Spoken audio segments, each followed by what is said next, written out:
সোমনাথের কথা শুনে বৃদ্ধ লোকটি বলে উঠল, আমি নেমে যাব বাবা, এখনই, তোমরা ভয় পেও না। বৃদ্ধ লোকটা এই কথা বলার পর হঠাৎ ট্রেনটা থেমে গেল একটা অচেনা গভীর শান্ত একটা জঙ্গলে। বৃদ্ধ ট্রেন থেকে নেমে গেল।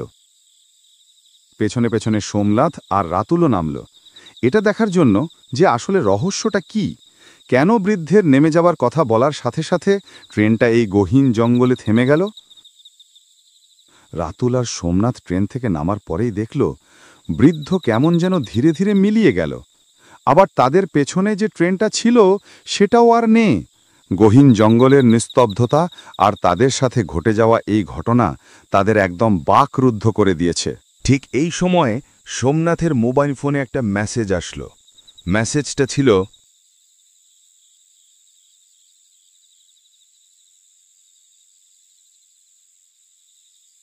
তারপর সোমনাথ আর রাতুল ফোনের স্ক্রিন থেকে চোখ সরিয়ে যেই সামনে তাকালো, দেখতে পেল